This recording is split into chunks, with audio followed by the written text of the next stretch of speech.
investing, the next big thing can come and go in a flash. So what was hot in 2018 might cool down for 2019. Joining us here at the studio are Barak Rabinowitz and Jonathan Sachs, co-founders of F2 Capital, to talk about what they see coming next in tech investing. Great to have you here. Great to be here. So tell us, from the trends, verticals and sectors to invest in 2018, what is going to be hot again in 2019? Well, one sector we saw a lot of discussion about was drones. And drones had great promise, but regulation was lagging behind.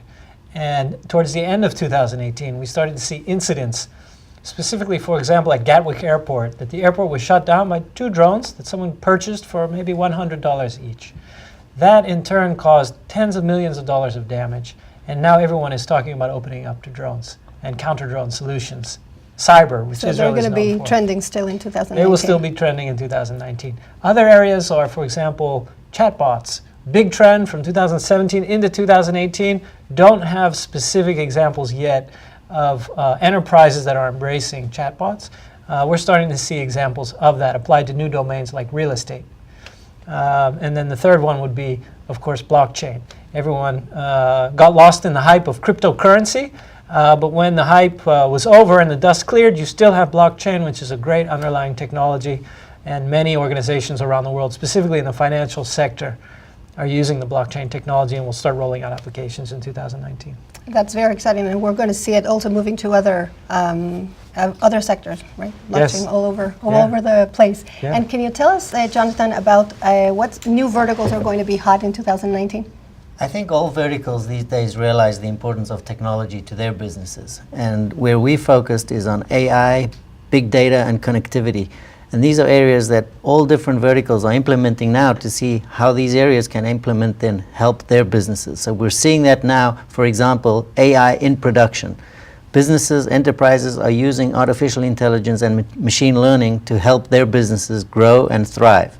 And these are areas that are across the board in agriculture, healthcare, manufacturing. So we're seeing all these, aerospace, by the way, is another big area which we're seeing a lot of effort being put into technology. So we're seeing AI, connectivity, and big data across a multitude of verticals.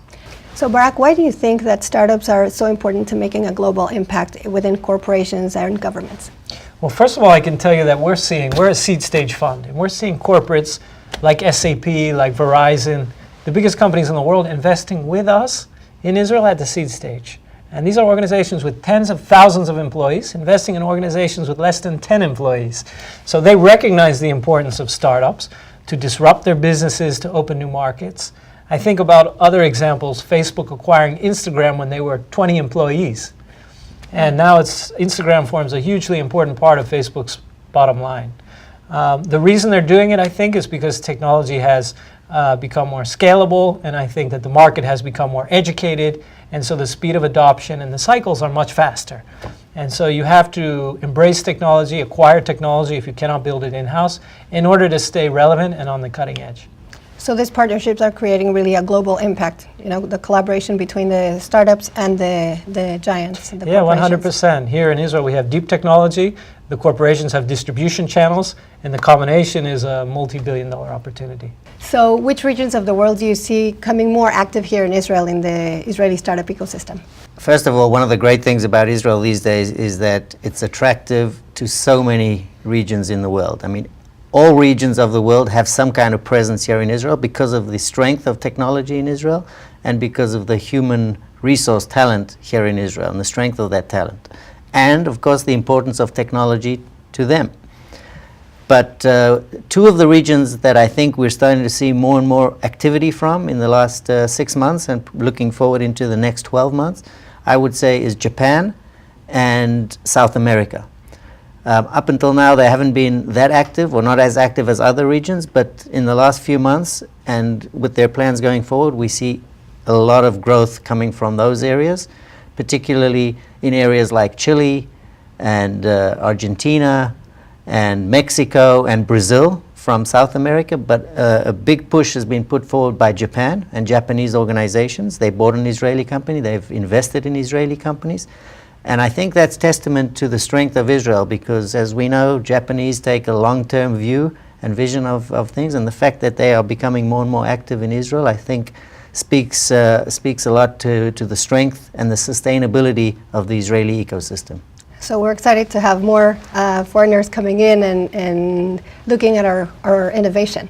Thank you guys for joining us today for the live coverage of the Our Crowd Global Investor Summit. Coming up, watch some of the biggest Our Crowd news to come this year, and when we return, we'll talk to the CEO of Core Photonics, a company recently acquired by a tech giant.